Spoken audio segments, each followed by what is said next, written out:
ఇప్పుడు I was just wondering, మీరు మిగతా సినిమాలు చూస్తారా, మిగతా వాళ్ళ సినిమాలని? అంటే థియేటర్లో పద్ధతిగా చూస్తారు, టంచన్గా వెళ్ళి. ఇప్పుడు మీరు అన్నారు సార్, రెస్పెక్ట్, హీరోయిన్ తనకి ఇష్టం లేకపోతే అని.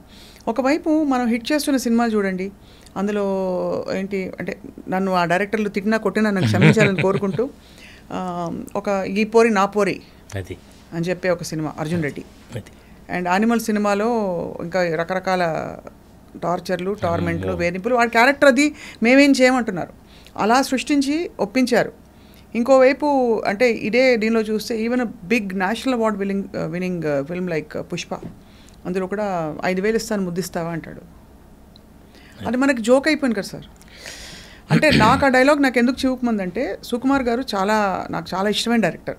రంగస్థలం ఆయన he brought out the best in all glamour actors అని చెప్పేవాళ్ళ నుంచి బెస్ట్ తీసుకొచ్చారు ఆయన బయటకని. చాలా మంచి సినిమా. కానీ ఈ సీన్ అక్కడ మొరటోడని తెలుసు, పుష్ప క్యారెక్టర్ పుష్పరాజు అయినా మనకు అది హీరోయిజం కింద నడిచిపోతుంది సమ్వేర్.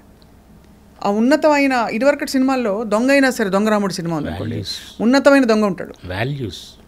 కానీ మరి దెన్ ఇప్పుడు ఈ కాలంలో మరి సోషల్ మీడియా చూసి మీరు ఎంత సాహసం చేశారనిపిస్తుంది. I think it's all temporary అండి. అంతేనా? Very temporary.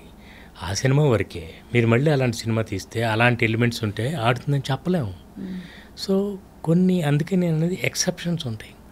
98% of the audience they do not like this kind of ఈ వైలెన్స్ కానీ, అమ్మాయిల్ని ఇలా చేయటం పెద్దగా ఇష్టపడరు.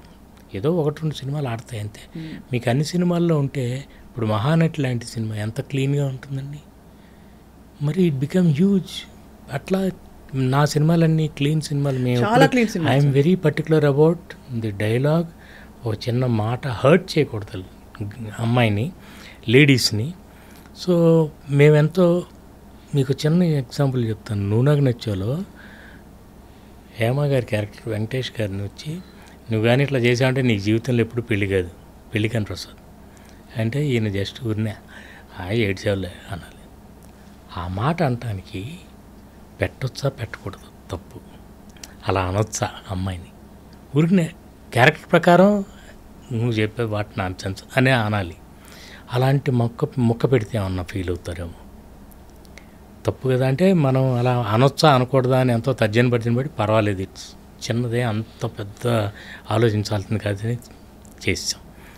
నాగార్జున గారు మన్మధుల్లో కూడా అందుకే క్యాప్షన్ హీ హేట్స్ విమెన్ అనే క్యాప్షన్. ఎందుకంటే మన్మధుడు అనే టైటిల్ పెట్టిన తర్వాత నన్ను 2 రోజుల తర్వాత అడిగారు, ఏమంటే కొంచెం అది లేడీస్కి బాగుండదేమో, లైక్ చేయరేమో, మన్మధుడు అంటే ప్లే బాయ్లా ఉంటాడని రారేమో థియేటర్కి. దాన్ని కౌంటర్ చేయడానికే క్యాప్షన్ హీ హేట్స్ విమెన్. అప్పుడు మీకు ఆ కాంట్రాస్ట్ వచ్చేస్తుంది. అవును. So it becomes slightly interesting. అవునవును. అట్లా మీరు షాక్డ్ ఈ సినిమా చూసినప్పుడు? అంటే ఫ్రాంక్లీ స్పీకింగ్ నాకు చాలా మీరు ఎంత ఫీల్ అయ్యారో అంతకంటే చాలా ఎక్కువ ఫీల్ అవుతాను నేను. అంటే డైరెక్షన్ అనేది I think we should be socially responsible. Your film is the index of your mind. So మనం ఏం చెప్తున్నామో చాలా జాగ్రత్తగా ఆచితూచి, మన స్క్రిప్ట్ ఎందుకు రాసుకుంటాం, అంతే 100 సార్లు చదువుకోవాలి. మనం ఏం తీస్తున్నామో బ్యాలెన్స్ చేసుకుని తీయాలి. ఏది పడితే అది తీసేయకూడదు. తీసేస్తే ఎలా ఉంటుందంటే, అంటే మనకు రెస్పాన్సిబిలిటీ ఉంది. మనల్ని నమ్మి టికెట్ కొని థియేటర్లో వచ్చి కూర్చుంటున్నారు. సో మనం వాళ్ళకి గౌరవించాలి మనం. So you should entertain them, you should not hurt them. వాళ్ళలో 2-3 నచ్చకపోయినా ఒక బ్యూటిఫుల్ ఫిల్మ్, ఆ ఫ్రెంచ్ ఫిల్మ్ సైలెంట్ ఫిల్మ్, వాడు సైలెంట్ ఎరా నుంచి హీరో షిఫ్ట్ అయ్యి వస్తాడు. పొద్దున్నే వచ్చి ఒక అతను బెల్ కొడతాడు. బెల్ కొడితే డోర్ ఓపెన్ చేస్తాడు. చేస్తే నిన్న మీ సినిమా నేను చూశాను సార్ అంటాడు. ఏం టికెట్ డబ్బులు అడగడానికి వచ్చావా అంటాడు హీరో. ది ఆర్టిస్ట్ అని సినిమా మీరు చూసే ఉంటారు, ఆస్కార్ వచ్చింది. అట్లా మన సినిమా చూసిన తర్వాత ఏంటా ఈ సినిమా మీరు తీశారు అని మన వాళ్ళు అడిగితే అవమానంతో తలదించుకోవాల్సి వస్తుంది. అందుకని నేను అలాంటి వాటికి వెళ్ళను. ఇంకోళ్ళ గురించి నేను చెప్పను. కానీ అంటే బేసిక్గా నాకు కామెంట్ చేయటం ఇష్టం లేదు. సినిమా నచ్చలేదని చెప్తాం. నేను సినిమా చూసాను అంతవరకే. అంటే beyond that I don't generally, I just keep to my self. Cinema బాగుందా బాగాలేదా థియేటర్కి వెళ్ళి చూస్తాం. కొన్నిసార్లు ఒక్కొక్కసారి లేచి వచ్చేయాలి అనిపిస్తుంది. కొన్ని సినిమాలు కదా. అమ్మో ఐ కాంట్ టేక్ ఇట్, చూడలేమని కొన్ని తల తిప్పేసుకుంటాం. ఏదైనా సంథింగ్ హార్డ్గా సీన్ అది ఉన్నప్పుడు చాలా ఇబ్బందిగా ఫీల్ అవుతాం. అదే నా బాధ.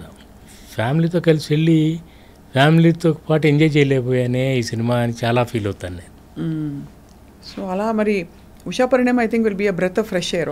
మంచి ఉషా పరిణయం. నేను నా సినిమా గురించి ముందే బిల్డప్ ఇవ్వకూడదని చెప్పట్లేదు, కానీ మీకు చాలా రోజుల తర్వాత మళ్ళీ ఇలాంటి ఇంత క్లీన్ సినిమా చూసాం. You can watch it with your friends, your family, అక్కలు చెల్లెళ్ళు అన్నలు తమ్ముళ్ళు అమ్మమ్మలతో సహా చూడొచ్చు. There is something for everybody and it's very clean. నాకు I'm very particular about those things. ఒక చెత్త మాట ఉండకూడదు, ఒక చెత్త సీన్ ఉండకూడదు. అందం ఉంటుంది, బ్యూటిఫుల్. చాలా కాస్ట్యూమ్స్ అవి చూస్తే బ్యూటీ అంటే నాకు చాలా ఇష్టం. నేను బ్యూటిఫుల్గా చూపిస్తాను హీరోయిన్ అందాన్ని, కానీ అందంగానే చూపించాలి, అశ్లీలంగా చూపించకూడదు. అట్లా ఇట్ షుడ్ బి క్లీన్. ఏదైనా రొమాన్స్ ఉంటుంది బోల్డ్ అంతా, వాళ్ళ మధ్య లాట్ ఆఫ్ ఫ్లర్టింగ్ చేయొచ్చు కానీ హర్ట్ చేయకూడదు.